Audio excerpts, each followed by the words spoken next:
جہان نوع انسانی خشک نیستہ کی طرح ایک شرارے کے انتظار میں تھی۔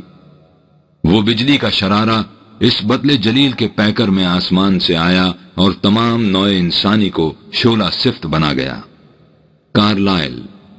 جیسا کہ پہلے بیان کیا جا چکا ہے، کسی انسان کی زندگی کی کامیابی اور ناکامی کے ناپنے کا پیمانہ یہ ہے کہ جب وہ دنیا میں آیا تو اس نے دنیا کو کیسے پایا، اور جب وہ یہاں سے گیا تو دنیا کو کس حالت میں چھوڑا۔ اگر اس نے دنیا کو حق و صداقت کے لیے ناسازگار اور عدل و انصاف کے لیے نامساعد پایا تو دیکھنا یہ ہوگا کہ اس نے اس ناسازگاری کو سازگاری اور نامساعدت کو مساعدت میں بدلنے کے لیے کیا کچھ کیا، اور اس کی اس تگ و تاز و سعی و کاوش کا نتیجہ کیا نکلا۔ مرد خوددارے کے باشد پختہ کار، با مزاج او بسازد روزگار، گر نسازد با مزاج او جہاں، می شود جنگ آزما با آسما، برکند بنیاد موجودات را، می دہد ترکیب نو ذرات را، می کند از قوت خود آشکار، روزگار نو کے باشد سازگار۔ ظہور نبوت کے وقت دنیا کی حالت۔ جس حیات طیبہ کے تذکار جلیلہ و قوائف جمیلہ ہمارے لیے وجہ شادابی قلب و نگاہ اور باعث افزائش ایمان و بصیرت ہوئے ہیں، اس نے جب مسکن انسانی میں چشم نبوت وا کی تو اسے جس عالم میں پایا اس کا اجمالی تذکرہ پہلے بیان کیا جا چکا ہے، اس لیے اسے دہرانا تحصیل حاصل ہوگا۔ البتہ تجدید یادداشت کے لیے اس کے ایک اقتباس کو دوبارہ سامنے لانا ضروری سمجھتا ہوں، جس میں عصر حاضر کے ایک نامور مورخ تہذیب نے بتایا ہے کہ اس وقت دنیا تہذیب و تمدن کی کیا حالت ہو چکی تھی۔ ڈینیزن اپنی کتاب emotion as the basis of civilization میں لکھتا ہے، اس وقت ایسا دکھائی دیتا تھا کہ تہذیب کا وہ قصر مشید جس کی تعمیر میں 4000 سال صرف ہوئے منہدم ہونے کے قریب پہنچ چکا تھا، اور نوع انسانی پھر اسی بربریت کی طرف لوٹ جانے والی تھی جہاں ہر قبیلہ دوسرے قبیلے کے خون کا پیاسا تھا اور آئین و ضوابط کو کوئی جانتا تک نہ تھا۔ قدیم قبائلی آئین و مسالک اپنی قوت و احترام کھو چکے تھے، اس لیے اب ملوکیت کے پرانے ترک و انداز کا سکہ دنیا میں نہیں چل سکتا تھا۔ عیسائیت نے جن قواعد و ضوابط کو رائج کیا تھا وہ نظم و ضبط اور وحدت و یکجہتی کے بجائے تشدد و افتراق اور بربادی و ہلاکت کا موجب بن رہے تھے۔ غرض یہ کہ وہ وقت آ چکا تھا جب کہ ہر طرف فساد ہی فساد نظر آتا تھا۔ تہذیب کا وہ بلند و بالا درخت جس کی سرسبز و شاداب شاخیں کبھی ساری دنیا پر سایہ فگن تھیں اور آرٹ، سائنس اور لٹریچر کے سنہری پھلوں سے لدی ہوئی تھیں، اب لڑکھڑا رہا تھا۔ عقیدت و احترام کی زندگی بخش نمی اس کے تنے سے خشک ہو چکی تھی اور وہ اندر تک سے بوسیدہ اور کھوکھلا ہو چکا تھا۔ جنگ و جدال کے طوفان نے اس کے ٹکڑے ٹکڑے کر ڈالے تھے، جو صرف پرانی رسموں کے بندھن سے یکجا کھڑے تھے اور جن کے متعلق ہر وقت خطرہ تھا کہ اب گرے یا اب گرے۔ کیا ان حالات میں کوئی ایسا جذباتی کلچر پیدا کیا جا سکتا تھا جو نوع انسانی کو ایک مرتبہ پھر ایک نقطے پر جمع کر دے اور اس طرح تہذیب کو مٹنے سے بچا لے؟ اس کلچر کو بالکل نئے انداز کا ہونا چاہیے تھا، اس لیے کہ پرانی رسومات و آئین سب مردہ ہو چکے تھے اور انہی جیسے اور قوانین مرتب کرنا صدیوں کا کام تھا۔ انقلاب کے نتائج۔ یہ تھی وہ حالت جس میں اس دائی انقلاب نے دنیا کو پایا جو دنیا کو ایک طرح نو سے آشنا کرانے کے لیے آیا تھا۔ کیا اس نے دنیا تہذیب و تمدن کے ان تقاضوں کو پورا کیا جس کی طرف ڈینزن کے اقتباس میں اشارہ کیا گیا ہے؟ اس کا جواب ہم سے نہیں، خود اس اقتباس کے مصنف کی زبان سے سنیے، جو کہتا ہے کہ یہ امر موجب حیرت و استعجاب ہے کہ اس قسم کا نیا کلچر عرب کی سرزمین سے پیدا ہوا جبکہ اس کی اشد ضرورت تھی۔ یہ حیرت انگیز کلچر اسی ذات گرامی صلی اللہ علیہ وسلم کی عدیم النظیر تعلیم اور فقید المثال عمل کا درخشندہ نتیجہ تھا، جس کی تعلیم و عمل نے دنیا کو بتا دیا تھا کہ ایک انسان دنیا میں کیا کچھ کر سکتا ہے۔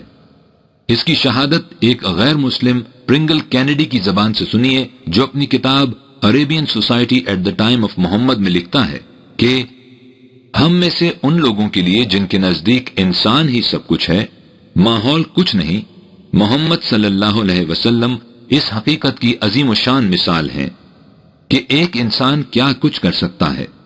لیکن وہ لوگ بھی جو یہ عقیدہ رکھتے ہیں کہ تاریخ کے انقلابات کسی ایک فرد کی کوششوں سے کہیں زیادہ ماحول کی خصوصیات اور قلب انسان کی استعداد قبولیت کے رہین منت ہیں، اس سے انکار نہیں کر سکتے کہ اگر تاریخ میں ایسا انقلاب آنا ہی تھا جو عرب میں آیا تو محمد صلی اللہ علیہ وسلم کے بغیر یہ انقلاب ایک غیر متعین عرصے تک مورز التوا میں رہتا۔ یہ انقلاب کیا تھا؟ عربوں کے لیے یہ انقلاب ایک نئی زندگی تھی جو انہیں تاریکی سے نور کی طرف لے آئی تھی۔ عرب اس کے ذریعے پہلی دفعہ زندہ ہوا۔ ایک ایسی قوم جو ابتدائی آفرینش سے گمنامی کے عالم میں ریوڑ چراتی پھرتی تھی، ان کی طرف ایک رسول آیا جو اپنے ساتھ ایک ایسا پیغام لایا جس پر وہ قوم ایمان لے آئی۔ وہ دیکھو، وہی گمنام چرواہے دنیا کی ممتاز ترین قوم بن گئے۔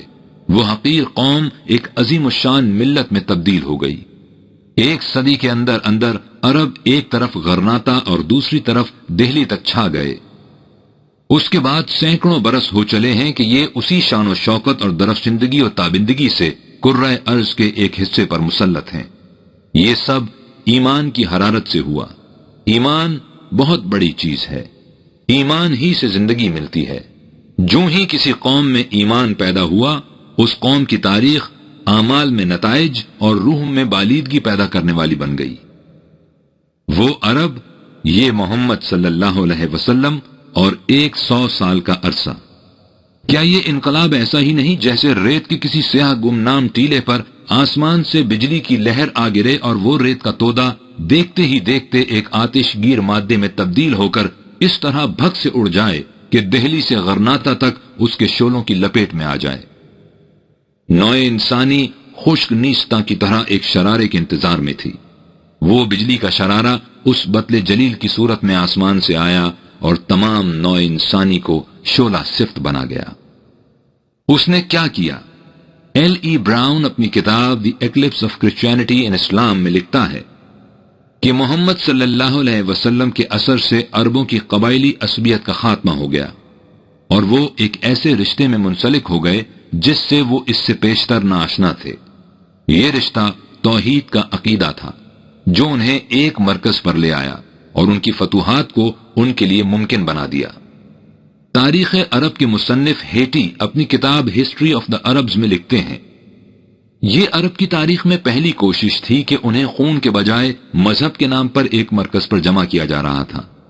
اللہ اس سلطنت کا حاکم اعلیٰ تھا، اس کا رسول اپنی زندگی بھر اس کا نائب اور ملک کا فرما روا بنا بری۔ محمد صلی اللہ علیہ وسلم اپنے روحانی فرائض کے علاوہ ایسے فرائض بھی سر انجام دیتے تھے جیسے سلطنتوں کے احکام۔ اس کی ملت میں سب کے سب قبائلی رشتوں اور پرانے علاقات سے یکسر منقطع ہو کر اصولاً بھائی بھائی بن چکے تھے۔ ریو اسٹیفنسن اپنی کتاب میں لکھتے ہیں، سب سے پہلے اس حقیقت کا بلا تکلف اعتراف کر لینا چاہیے کہ اپنی قوم کے لیے محمد صلی اللہ علیہ وسلم کی ذات بڑے احسانات کی موجب تھی۔ وہ اس ملک میں پیدا ہوئے جہاں سیاسی تنظیم، معقول عقائد اور پاکیزہ اخلاق سے کوئی شناسہ نہ تھا۔ انہوں نے یہ تینوں چیزیں پیدا کر دیں۔ انہوں نے اپنی پختہ فطانت سے بیک وقت سیاسی حالت، مذہبی عقائد اور ضابطۂ اخلاق سب کی اصلاح کر دی۔ انہوں نے مختلف قبائل کی جگہ انہیں ایک قوم بنا دیا، مختلف دیوتاؤں اور آقاؤں کی جگہ ایک خدا پر ایمان کی تعلیم دی اور بڑی بڑی معیوب اور قبیح رسومات کو بے خبن سے اکھیڑ دیا۔ جو اسلام اپنے قدم عرب کی سرزمین سے باہر رکھتا گیا، کئی وحشی قومیں جنہیں اس نے اپنے آغوش میں لیا نوما اسلام کی وارث بنتی چلی گئیں۔ اسلام نوع انسانی کے لیے برکات کا موجب، تاریکی سے نور اور شیطان سے خدا کی طرف رجعت کا باعث ہے۔ بوسورتھ اسمتھ لکھتے ہیں، ایک ایسی خوشبختی کی بنا پر جو تاریخ میں اپنی نظیر نہیں رکھتی، محمد صلی اللہ علیہ وسلم 3 عناصر کے بانی ہیں، ایک قوم، ایک سلطنت اور ایک مذہب۔ تینوں کا بانی خود ان پڑھ تھا، لیکن اس نے دنیا کو ایک ایسی کتاب دی جو شعر و نغمہ بھی اپنے اندر رکھتی ہے اور آئین و قانون بھی۔ محمد صلی اللہ علیہ وسلم کا یہی معجزہ ہے، مستقل معجزہ، فی الحقیقت معجزہ۔ سر ولیم موئر اپنی کتاب لائف آف محمد میں لکھتے ہیں، ہر قسم کی توہم پرستی کا استحصال، ہمیں بلا تأمل اس حقیقت کا اعتراف کر لینا چاہیے کہ تعلیم نبوی صلی اللہ علیہ وسلم نے ان تاریک تہمات کو ہمیشہ کے لیے جزیرہ نمائے عرب سے باہر نکال دیا جو صدیوں سے اس ملک پر چھا رہے تھے۔ بت پرستی خارج البلد ہو گئی، توحید اور خدا کی لامحور محمد صلی اللہ علیہ وسلم کے متابعین کے دلوں کی گہرائیوں اور زندگی کے اعماق میں جاگزین ہو گیا۔ معاشرتی اصلاحات کی بھی کوئی کمی نہ رہی۔ ایمان کے دائرے میں برادرانہ محبت، یتیموں کی پرورش، غلاموں سے احسان، حرمت خمر سب جوہر نمودار ہو گئے۔ امتناع شراب میں جو کامیابی اسلام نے حاصل کی کسی اور مذہب کو نصیب نہیں ہوئی۔ ڈاکٹر مارکس ڈوڈز اپنی کتاب محمد، بدھا اینڈ کرائسٹ میں لکھتے ہیں، ہر عقیدہ باطل کی اصلاح۔ اس حقیقت سے کوئی بھی انکار نہیں کر سکتا کہ محمد صلی اللہ علیہ وسلم کے مذہب نے ہر اس عقیدے کی اصلاح کر دی جو اس سے قبل وہاں رائج تھا۔ اس نے متفارق و متخالف قبائل کو باہم ملا دیا اور اس طرح اس قوم کو دنیا کی بڑی سے بڑی قوتوں سے بھی آگے کھڑا کر دیا۔ اسپیلڈنگ اپنی کتاب civilization in East and West میں لکھتا ہے، محض مذہبی ریفارمر ہی نہیں، ایک عدیم النظیر طرز حکومت کے طرح انداز بھی۔ محمد صلی اللہ علیہ وسلم ایک مذہب کے بانی نہ تھے، ایک سلطنت کے بھی تھے، لیکن ایک ایسی سلطنت کے جو شروع ہی سے دینی سلطنت تھی، یعنی جس میں دنیا اور آخرت دونوں کا امتزاج تھا۔ اسلام کے پیش نظر یہ تھا کہ تمام انسانوں کے امتیازات مٹا کر انہیں ایک جماعت بنا دیا جائے، جس کا مسلک قانون خداوندی اور اس کے رسول کی اطاعت ہو، اور اس طرح حق کو ساری دنیا پر پھیلا دیا جائے۔ محمد صلی اللہ علیہ وسلم دنیا میں خدا کی مرضی کی تنفیذ و اشاعت کے لیے سب سے بڑے ایگزیکٹو آفیسر تھے۔ انہوں نے اپنے پیش رو انبیاء کی طرح محسوس کر لیا تھا کہ تمام نوع انسانی ایک دن ایک ملت واحدہ بن کر رہے گی، ایک خدا کے ماتحت ایک حکومت۔ وَلِلَّهِ الْمَشْرِقُ وَالْمَغْرِبُ فَأَيْنَمَا تُوَلُّوا فَثَمَّ وَجْهُ اللَّهِ۔ اور جارج ریوری اپنی کتاب میں لکھتے ہیں کہ اسلام اس دنیا کے لیے پیغام نجات و سعادت تھا جو جسمانی اور ذہنی مصائب میں مبتلا تھی، اور دوسروں کی غلامی نے اسے چکنا چور کر رکھا تھا۔ اس نے عدل و انصاف کے عصر جدید کا اعلان کیا، جس عالمگیر حکومت کی طرح اسلام نے رکھی، اس میں نہ نسلی امتیاز کو کوئی دخل تھا، نہ معاشرتی حدود کو۔ اس کا ایک ہی قانون تھا، سب کے لیے یکساں عدل اور محبت۔ اس حقیقت کبریٰ کو جتنی مرتبہ دہرائیے کم ہے کہ محمد صلی اللہ علیہ وسلم نہ صرف ایک ایسے عظیم القدر مذہب کے پیغمبر تھے جس نے اس دنیا کی روحانی تسکین کا سامان فراہم کر دیا جو خالص توحید کے لیے پیاسی تھی، بلکہ وہ ایک ایسے معاشرتی اور بین الاقوامی انقلاب کے علمبردار تھے جس کی نظیر تاریخ نے کبھی نہ دیکھی تھی۔ ایک جگہ اسپیلڈنگ لکھتے ہیں، ایک ایسی حکومت جس میں جبر سے اختیار پیدا ہو اور جس کی مثال دنیا نے نہ دیکھی ہو۔ انسان کے تمام فرائض حیات کو ایک لفظ میں سمیٹ کر رکھ دیا گیا ہے، اور وہ لفظ ہے اسلام، یعنی اپنے جذبات اور ارادوں کو مشیت ایزدی کے تابع رکھنا۔ یہ تسلیم و رضا اس اطاعت و انقیاد سے یکسر مختلف ہے جو مادی ریاست میں حکومت کی طرف سے مطلوب ہوتی ہے۔ کسی میسولینی کے سامنے جھکنے اور خدا کے سامنے جھکنے میں زمین و آسمان کا فرق ہوتا ہے۔ جو خدا کے سامنے جھک کر مسلم بن جاتا ہے، اس کے ذمے اس دنیا اور اگلی دنیا دونوں کے فرائض عائد ہو جاتے ہیں، یعنی اخلاقی بھی اور روحانی بھی، خدا کی مرضی کا معلوم کرنا اور اس کی تعمیل کرانا۔ اس طرح مسلم بیک وقت ایک راہب اور ایک سپاہی بن جاتا ہے، نمازی بھی بنتا ہے اور میدان جنگ میں جانے کے لیے بھی ہر وقت تیار رہتا ہے، لیکن صرف اس جنگ کے لیے جو دنیا سے شر کے استیصال کے لیے کی جاتی ہے۔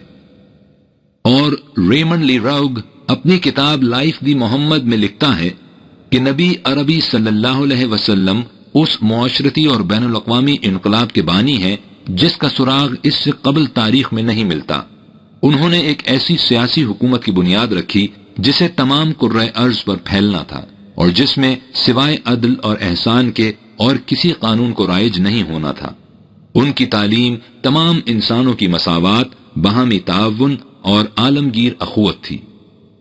ڈاکٹر مودے رائڈن اپنی کتاب دی پرابلم آف پیلسٹین میں لکھتے ہیں، انسانی مساوات کی ایسی دنیا جس کی نظیر کہیں اور نہیں مل سکتی۔ محمد صلی اللہ علیہ وسلم کے مذہب نے اس حقیقی اور اولین جمہوریت کا اعلان کیا جو کسی انسان کے ذہن میں نہ آ سکتی تھی۔ اس کا خدا اتنی بلند و بالا کبریائی کا مالک تھا کہ اس کی نگاہ میں دنیا کے تمام انتظامات ہیچ اور رنگ و نسل کی تمام گہری خلیجیں ناپید تھیں۔ اس میں شبہ نہیں کہ دوسروں کی مانند معاشرتی طبقات مسلمانوں میں بھی موجود ہیں، لیکن بنیادی طور پر تمام مسلمان برابر ہیں، اور یہ بنیادی مساوات عیسائیوں کی مساوات کی طرح محض افسانہ نہیں بلکہ ایک مسلمہ حقیقت کی حیثیت رکھتی ہے۔ یہ صرف مسلمانوں کی ہی خصوصیت ہے کہ وہ اسود و احمر کے ظاہری امتیاز کے باوجود ہر جگہ بطور بھائی بھائی کے تسلیم کیے جاتے ہیں، اور اس جذبہ اخوت کی بنیاد رنگ و نسل نہیں بلکہ ان کا عقیدہ ہوتی ہے۔ ٹور ایندرے اپنی کتاب محمد دا مین اینڈ ہز فیتھ میں لکھتا ہے، دنیا مذہب میں ایک نئے باب کا اضافہ۔ اسلام مذہبی زندگی میں ایک نئے باب کا اضافہ کرتا ہے۔ یہ معتقدات و رسومات کا مجموعہ نہیں، یہ تو ایک روحانی توانائی ہے، ایک تخم صالحہ اور زندہ۔ یہ اپنی زندگی میں بالیدگی پیدا کرتا ہے اور دوسری روحانی زندگیوں کو اپنی طرف کھینچ لیتا ہے۔ یہ سب کچھ ایک ایسے آئینی ضابطے کی روح سے کرتا ہے جس کا صحیح مفہوم اسی صورت میں سمجھ میں آ سکتا ہے جب اسے وسیع پیمانے پر عمل میں لایا جائے۔ ہیٹی ایک جگہ رقم تراز ہیں، کھلا کھلا دین، آیات بینات، واضح تعلیم۔ اسلام کوئی ناممکن الحصول نسب العین متعین نہیں کرتا، کوئی الہیاتی پیچیدگیاں نہیں، کوئی باطنی رموز و اسرار نہیں، کوئی برہمنیت کی وراثت نہیں۔ مغرب کے ایک اور مورخ گب اپنی کتاب ودر اسلام میں لکھتے ہیں، ایک مکمل تہذیب۔ اسلام ایک ضابطۂ الہیات سے کہیں زیادہ ہے، وہ ایک مکمل تہذیب ہے۔ گیبن اپنی کتاب decline and fall of Roman empire میں لکھتا ہے، ابدی حقائق کی بنیادوں پر قائم۔ محمد صلی اللہ علیہ وسلم کا مذہب شک و ابہام سے بالکل مبرہ ہے، اور قرآن خدا کی توحید کی درخشندہ شہادت۔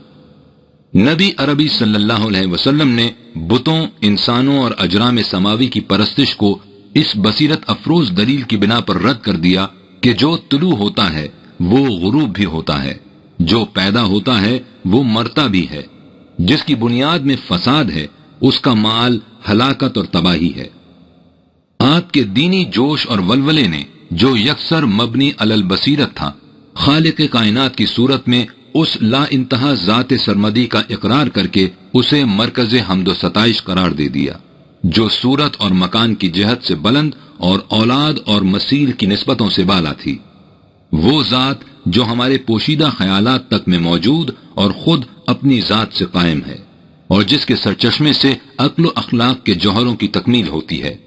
یہ مسلک توحید اس قدر بلند ہے کہ ہماری موجودہ استعداد کی وہاں تک رسائی نہیں ہو سکتی۔ جو چیز ہمارے لیے سب سے زیادہ وجہ حیرت ہے وہ اسلام کی اس قدر جلد اشاعت نہیں، بلکہ یہ کہ اس کی تعلیم کس قدر ابدی حقائق پر مبنی ہے۔ وہی سادہ لیکن مکمل نقش جو محمد عربی صلی اللہ علیہ وسلم نے مکے اور مدینے میں انسانی قلوب پر مسکوک کیا، اور جو ان 12 صدیوں کے انقلاب کے باوجود ہندوستان سے افریقہ تک قرآن کے متابعین کے ہاں محفوظ چلا آتا ہے۔ مسلمانوں نے اپنے مذہب اور عقیدے کے مقصود کو عام انسانی حواس و تخیل کی سطح پر اترنے نہیں دیا۔ لا الہ الا اللہ محمد رسول اللہ اسلام کا نہایت سادہ اور غیر متبدل عقیدہ ہے۔ ان کا خدائی تصور بھی کبھی مرئی ہستیوں کا شرمندہ نہیں ہو سکا۔ رسول اللہ صلی اللہ علیہ وسلم کا درجہ کبھی بشریت کی حد سے تجاوز نہیں کر سکا۔ اس کی زندہ تعلیمات نے اس کے متابعین کے جذبات عقیدت کو دین و دانش کی حدود سے باہر نہیں جانے دیا۔ یہ ہے اسلام کی سادہ اور ابدی تعلیم۔ ایک اور مغربی مفکر مارگولیوت اپنی کتاب میں لکھتا ہے، وہ ضابطہ حیات جس نے انسانیت کو ایک نئی فکر سے روشناس کرایا۔ دنیا کی مقدس کتابوں میں قرآن ایک اہم حیثیت رکھتا ہے۔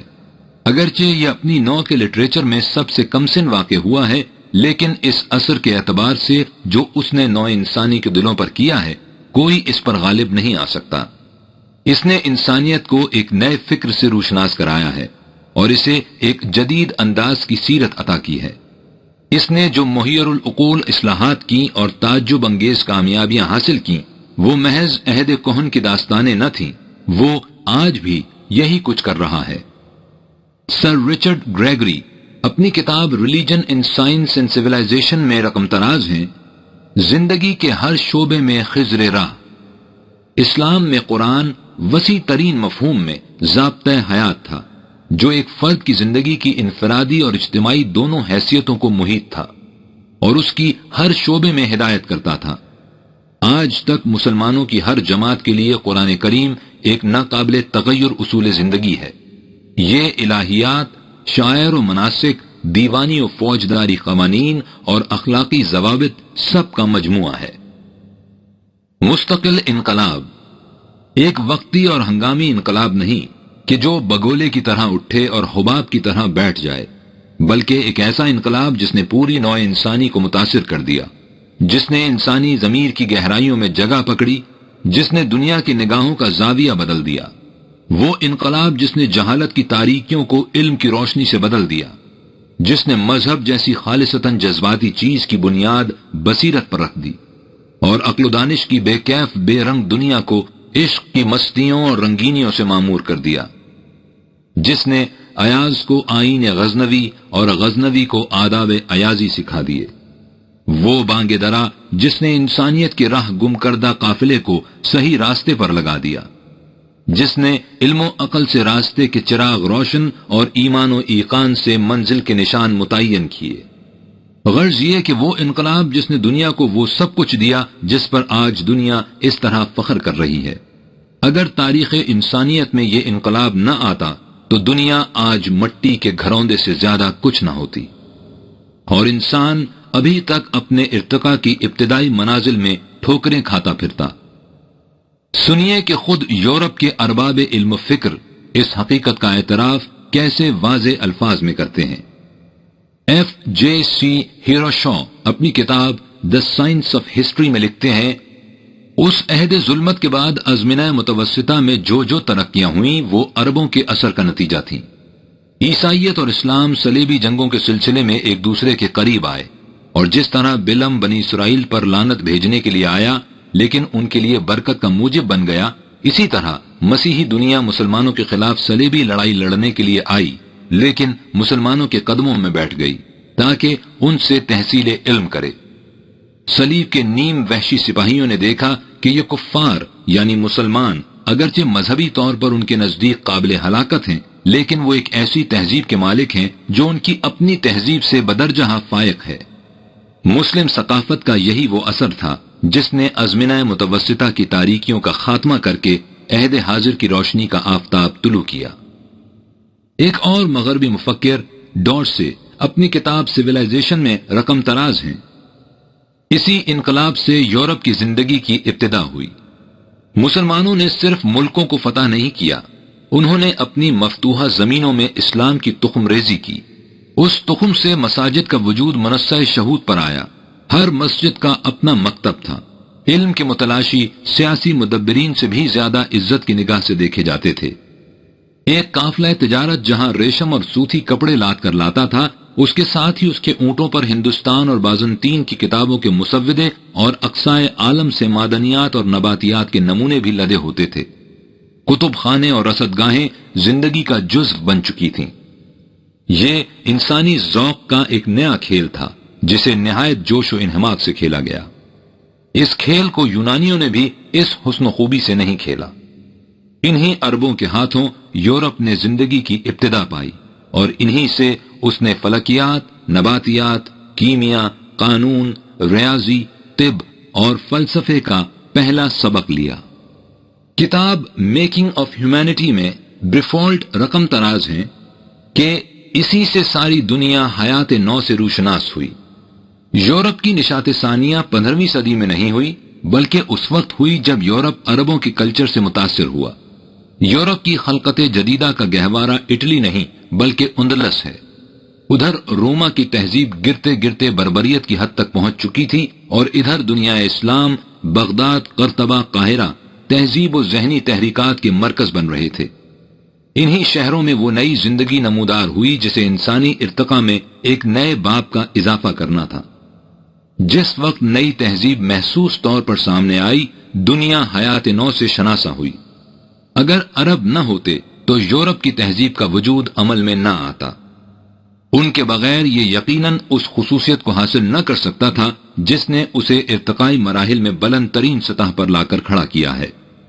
مغربی کلچر میں کوئی ایسا شعبہ نہیں جس میں عربی ثقافت کا رنگ نہ جھلکتا ہو، لیکن ایک شعبہ تو ایسا ہے جس میں یہ اثر بالکل نکھر کر سامنے آ جاتا ہے، اور یہی وہ شعبہ ہے جو در حقیقت عصر حاضر کی حقیقی قوت کا باعث اور اس کی فتوحات کا ذریعہ ہے، یعنی علم الاشیاء، سائنس کی روح۔ ہماری سائنس صرف اسی حد تک عربوں کی رہین منت نہیں کہ انہوں نے ہمیں عجیب و غریب نظریات و انکشافات سے روشناس کرایا، نہیں، بلکہ ہماری سائنس کا وجود ہی ان کا شرمندہ احسان ہے۔ اسلام سے پہلے کی دنیا در حقیقت زمانہ قبل سائنس یعنی پری سائنس ہے۔ 15ویں صدی تک یورپ انہی علوم و فنون کو اپناتا رہا جو اسے مسلمانوں نے دیے تھے، اس پر کوئی اضافہ نہ کر سکا۔ جب اندلس میں تہذیب و ثقافت نے پھر تاریکیوں کی چادر اوڑھ لی تو یورپ میں وہ جن نمودار ہوا جسے اندلس کی سرزمین نے پیدا کیا تھا۔ یورپ کو زندگی صرف سائنس نے دی، اسلام کے گوناگوں اثرات اس کی حرارت کا موجب بنے۔ ایک جگہ مارگولیوت اپنی کتاب میں لکھتے ہیں، اور یہ سب قرآن کی بدولت تھا۔ تحقیق جدید نے ہمیں اس نتیجے پر پہنچایا ہے کہ یورپ کے علماء نشاط ثانیہ سے پہلے یونانی فلسفے، ریاضی، فلکیات اور دیگر علوم کے متعلق جو کچھ جانتے تھے ان کا منبع لاطینی کتابیں تھیں، اور ان کا سرچشمہ عربی علوم تھے، اور جس قوت نے عربوں کے دل میں ان علوم کا شوق پیدا کیا وہ قرآن تھا۔ نہ صرف فنی علوم ہی بلکہ لسانیات، شاعری اور ادب کی دوسری شاخیں بھی قرآن کی اشاعت کے ساتھ ہی نمودار ہوئیں، اور اس طرح جس ادبی تحریک کی ابتدا ہوئی اس سے علم و ہنر اور ذہانت و فطانت کے شاندار ثمرات ظہور میں آئے۔ ایک اور مغربی مفکر M.H. ہنڈمین اپنی کتاب دی اویکننگ آف ایشیا میں لکھتے ہیں، پھر جس طرح اس انقلاب عظیم نے دنیا کو وہ سب کچھ دیا جس پر دنیا آج فخر کر رہی ہے، اسی طرح یہ دنیا کو وہ سب کچھ بھی دے سکتا ہے جس کی تلاش میں دنیا آج اس طرح مضطرب و پریشان ماری ماری پھر رہی ہے۔ اس حقیقت کا اعتراف برنارڈ شاہ کی زبان سے سنیے۔ وہ کہتا ہے، میں نے محمد صلی اللہ علیہ وسلم کے مذہب کو اس کی توانائی کی بنا پر ہمیشہ بنگاہ احترام دیکھا ہے۔ میرے نزدیک دنیا میں تنہا یہی مذہب ہے جس میں یہ صلاحیت ہے کہ وہ دنیا کے بدلتے ہوئے حالات کا ساتھ دے سکے، اور یہی وجہ ہے کہ اس کا پیغام ہر زمانے کے لوگوں کو اپیل کر سکتا ہے۔ میں نے اس حیرت انگیز شخصیت کی سیرت کا مطالعہ کیا ہے، اور میرا خیال ہے کہ وہ مسیح کا نقیض ہونے کے بجائے بجا طور پر نوع انسانی کا نجات دہندہ کہلا سکتا ہے۔ میرا یقین ہے کہ اگر آج اس جیسا کوئی انسان دنیا کی آمریت سنبھال لے تو وہ اس کے مسائل کا اس خوبی سے حل پیدا کر سکتا ہے کہ یہ دنیا پھر سے اس امن و مسرت کی زندگی کو پالے جس کی آج اشد ضرورت ہے۔ میں نے یہ پیش گوئی کی ہے کہ جس طرح آج کا یورپ اس مذہب کو قبول کرنے پر آمادہ ہو رہا ہے، اسی طرح کل کا یورپ بھی اس مذہب کو قبول کر لے گا۔ پوچھئے تاریخ کی رصد گاہوں سے کہ دنیا میں اس قسم کی کامیاب زندگی کسی اور کے حصے میں بھی آئی ہے، اور یہ تمام کامیابی نہایت سادگی اور متانت کے ساتھ۔ ایک اور مغربی مفکر M.H. ہنڈمین اپنی کتاب دی اویکننگ آف ایشیا میں لکھتے ہیں، آج جبکہ خود ہمارے عہد کے انسانوں نے ان تمام تفاصیل کو بے نقاب کر دیا ہے جو اس انقلاب آفریں شخصیت کی زندگی سے متعلق ہیں، اس کی ابتدائی اور آخری ہر دو ادوار حیات سے متعلق اس حقیقت کا کما حق کا سمجھنا پھر بھی آسان نہیں ہوا کہ اس عظیم القدر ہستی کا کردار کس قدر بلند اور اس کی محیر العقول کامیابی کا راز کیا تھا۔ اس نے کبھی یہ دعویٰ نہیں کیا کہ اسے خدائی قوتیں حاصل ہیں، اس نے اپنے آپ کو ایک عام انسان اور خدا کے پیغامبر سے زیادہ حیثیت کبھی نہیں دی۔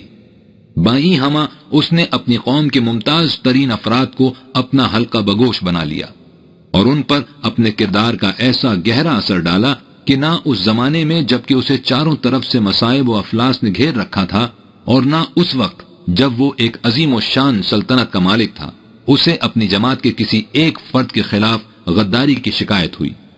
اسے اپنی ذات پر اعتماد اور نصرت خداوندی پر یقین محکم شکست اور مایوسی کی حالت میں اس سے بھی کہیں اور زیادہ ہوتا تھا جب وہ فتح و ظفر کے عالم میں دشمنوں سے اپنی شرائط منواتا تھا۔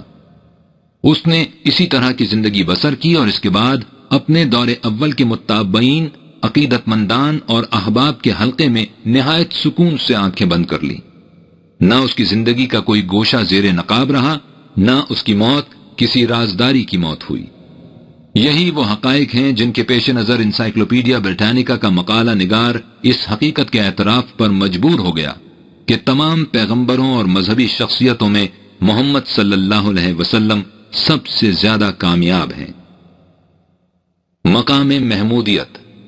اور جب حقیقت یہ ہے تو پھر وہ اور کون سی شخصیت ہو سکتی ہے جسے مقام محمودیت پر جلوہ فرما ہونے کا حق پہنچ سکتا ہے؟ اس میں کسی جذباتی عقیدت کو دخل نہیں، بلکہ یہ ایک واقعہ نفس الامری کا اظہار ہے کہ دنیا انسانیت میں آج جو کچھ قابل حمد و ستائش اور درخور تحسین و تبریک نظر آتا ہے وہ اسی وجہ سے ہے کہ وہ بالواسطہ یا بلا واسطہ ایک نسبت رکھتا ہے ذات محمد رسول اللہ صلی اللہ علیہ وسلم سے، اور جو انسان چاہتا ہے کہ وہ درخور حمد و ستائش ہو جائے وہ شعوری یا غیر شعوری طور پر اسی کوشش میں ہے کہ اس راستے پر چل نکلے جو سیرت محمدیہ صلی اللہ علیہ وسلم نے دنیا میں متعین کر کے دکھایا۔ ہر کجا بینی جہان رنگ و بو، آنکھ از خسا کش برو ید آرزو، یا زے نور مصطفیٰ اورا بہا است، یا ہنوز اندر تلاش مصطفیٰ است۔ دنیا کس طرف جا رہی ہے؟ آج محفل کائنات میں کوئی شمع جلوہ فگن نہیں جو اس سراج منیر سے کسب ضیاء نہ کر رہی ہو۔ اس 1300 برس کی تاریخ پر نگاہ ڈالیے اور پھر دیکھیے کہ دنیا آہستہ آہستہ اسی نظام کی طرف آ رہی ہے یا نہیں جو محمد الرسول اللہ والذین معہ نے اس دنیا میں متشکل کر کے دکھایا تھا۔ دیکھیے کہ اس عرصے میں جس قدر انقلابات دنیا میں آئے اور جنہیں دنیا نے نوع انسانی کے لیے موجب خیر و برکت قرار دیا، ان کا سرچشمہ کہاں تھا؟ دنیا نے ملوکیت کو لعنت قرار دیا اور نوع انسانی کی حریت اور آزادی کو باعث شرف انسانیت سمجھا۔ لیکن غور کیجئے کہ دنیا میں سب سے پہلے ملوکیت کو نظام انسانیت کے لیے فساد عظیم کس نے قرار دیا اور کس نے انسانیت کو صحیح حریت فکر و عمل کا پیغام دیا؟ دنیا نے دینی پیشوائی یعنی پریسٹ ہوڈ کو انسانی استبداد کا مقدس نقاب بتایا، لیکن دیکھیے کہ سب سے پہلے کس نے اس نقاب کی دھجیاں فضائے عالم میں بکھیری اور کس نے واضح الفاظ میں اعلان کیا کہ خدا اور بندے کے درمیان کوئی دوسری قوت حائل نہیں ہو سکتی۔ دنیا نے غلامی کو جسد انسانیت کے لیے جزام قرار دیا، لیکن سوچئے کہ سب سے پہلے کس نے غلامی کو جرم عظیم قرار دیا اور ان تمام راہوں کو بند کر دیا جن سے یہ جراثیم داخل ہوا کرتے تھے۔ آج دنیا ذات پات کی تمیز کو انسانیت کی ترقی کی راہ میں سنگ گراں محسوس کر رہی ہے، اور ہندوستان میں ویدوں اور شاستروں کی تعلیم کے الرغم اس کے استیصال کی کوششیں جاری ہیں۔ لیکن غور کیجئے کہ دنیا میں سب سے پہلے کس نے یہ اعلان کیا کہ تمام نوع انسانی کی تخلیق نفس واحدہ سے ہوئی ہے اور پیدائش کے اعتبار سے کسی انسان کو کسی دوسرے انسان پر کوئی فوقیت یا افضلیت حاصل نہیں۔ عزت و تکریم کا معیار انسانی سیرت کی بلندی ہے، نسلی تفوق نہیں۔ آج دنیا انسانوں کی جغرافیائی اور نسلی یا لسانی تقسیم یعنی وطنیت یا نیشنلزم کے جہنم کی آگ میں جھلس رہی ہے، لیکن دیکھیے کہ وہ کون تھا جس نے سب سے پہلے حبش کے غلام اور قریش مکہ کے نجیب الطرفین سردار کو ایک قوم کے افراد بنا کر عملاً ان غیر انسانی حدود و قیود کو مٹایا۔ آج دنیا نوع انسانی کی امن و سلامتی کا خواب تمام انسانوں کے لیے ایک نظام واحد کی شکل میں دیکھ رہی ہے، لیکن سوچئے کہ وہ کون تھا جس نے سب سے پہلے آواز دی کہ تمام نوع انسانی ایک امت واحدہ ہے، اس لیے اسے ایک ہی نظام کے رشتے میں منسلک ہونا چاہیے۔ آج دنیا سرمایہ داری کے نظام معیشت کو موجودہ عالمگیر مصائب و نوائب کا بنیادی سبب قرار دے رہی ہے، لیکن دیکھیے کہ تاریخ انسانیت میں سب سے پہلے اس مردود نظام کے خلاف کس نے صدائے احتجاج بلند کی؟ وہ کون تھا جس نے احتکار و اقتناز کو بہت بڑا جرم قرار دیا، زمین پر انفرادی ملکیت کو ناجائز ٹھہرایا، دولت کو عمرہ کے طبقے میں گردش کرتے رہنے سے روکا اور انسان کی جائز ضروریات کے بعد جو کچھ باقی بچے اسے نظام اجتماعیہ کی امانت قرار دیا اور اس نظام کو تمام انسانوں کی بنیادی ضروریات بہم پہنچانے کا ذمہ دار ٹھہرایا۔ آج دنیا میں قیام امن کا واحد ذریعہ یہی سوچا جا رہا ہے کہ کوئی ایسی جماعت موجود ہونی چاہیے جو اقوام عالم کے متنازعہ فیہ معاملات میں حکم کا کام دے اور جس کے فیصلوں سے سرتابی کی مجال کسی کو نہ ہو۔ لیکن تاریخ انسانی سے پوچھئے کہ وہ کون تھا جس نے سب سے پہلے یہ تخیل دنیا کو دیا اور ایک امت وسطیٰ کو نوع انسانی کے لیے امن و مسرت کا ضامن ٹھہرایا۔ آج استقرائی علم کو نوع انسانی کے لیے احسان عظیم تصور کیا جاتا ہے، کیونکہ سائنس کے یہ تمام انکشافات و اختراعات اور علوم انسان کے دیگر شعبوں میں سب فروغ و ارتفاع اسی کا رہین کرم ہے۔ لیکن پوچھئے ارباب علم و فن سے کہ ذہن انسانی کو سب سے پہلے استقرائی علم سے کس نے روشناس کرایا اور کس نے اسے عملاً رائج کیا؟ آئلی زندگی میں آج طبقہ نسواں کے حقوق و واجبات پر اس قدر زور دیا جا رہا ہے، لیکن سوچئے کہ وہ کون تھا جس نے سب سے پہلے ان حقوق و واجبات کی طرف دنیا کو متوجہ کیا اور انہیں صفِ زندگی میں مردوں کے دوش بدوش لا کھڑا کیا، لیکن اس کے ساتھ ہی ہر دو اصناف کے فطری وظائف حیات کو بھی نظر انداز نہیں ہونے دیا۔ آپ ان سوالات کو ایک ایک کر کے سامنے لاتے جائیے اور پھر عقیدت مندانہ نگاہ سے نہیں بلکہ غیر جانبدارانہ انداز سے خالی الذہن ہو کر تاریخ کا مطالعہ کیجیے اور دیکھیے کہ انسان کی داخلی اور خارجی دنیا میں جس قدر ایسے انقلابات آئے ہیں جن کے نتائج تعمیر انسانیت کے لیے ممدوح و معاون ثابت ہوئے ہیں، کیا ان کا سرچشمہ وہی تعلیم نہیں جو محمد رسول اللہ صلی اللہ علیہ وسلم نے 1300 سال پہلے دنیا کو دی تھی اور جو آج تک دنیا میں محفوظ چلی آ رہی ہے؟ حد فاصل، یہ ایک خالص علمی سوال ہے۔ علمی انداز سے اس کا جواب مرتب کیجئے اور پھر دیکھیے کہ آپ کس نتیجے پر پہنچتے ہیں۔ آپ جب اس نگاہ سے رسالت محمدیہ صلی اللہ علیہ وسلم کا مطالعہ کریں گے تو آپ پر یہ حقیقت بے نقاب ہو جائے گی کہ یہ رسالت نوع انسانی کی تاریخ میں ایک حد فاصل ہے جو اپنے سے پہلے اور بعد کے زمانے میں نمایاں امتیاز قائم کرنے کے لیے کھڑی ہے۔ اس رسالت سے نوع انسانی کو ایک نیا پیغام ملا جس نے شرف انسانیت کی تمام راہوں کو ایک ایک کر کے کھول دیا اور جس کی کیفیت یہ ہے کہ صد جہاں تازہ در آیات اوست، اسرہا پیچیدہ در آنات اوست، بندہ مومن ز آیات خداست، ہر جہاں اندر بر اونچوں قباست، چوں کہن گردو جہان در برش، می دہد قرآن جہان دیگرش۔ اب دنیا کو نہ کسی نئے آئین کی ضرورت ہے نہ کسی دوسرے آئین لانے والے رسول کی حاجت۔ نوع انسانی کی تمام مشکلات کا حل اسی آئین کے اتباع میں ہے کہ سفر زندگی میں یہ آئین اس راہ کی طرف رہنمائی کرتا ہے جو سب سے سیدھی اور محکم راہ ہے۔ ان هذا القرآن يهدي للتي هي اقوم۔ گوئٹے کے الفاظ میں سنیے، اسلام کی تعلیم کسی مقام پر بھی ناکام ثابت نہیں ہو سکتی۔ ہم اپنے تمام نظام ہائے تمدن کے باوجود اس کی حدود سے آگے نہیں جا سکتے، اور حقیقت تو یہ ہے کہ کوئی انسان بھی اس سے آگے نہیں جا سکتا۔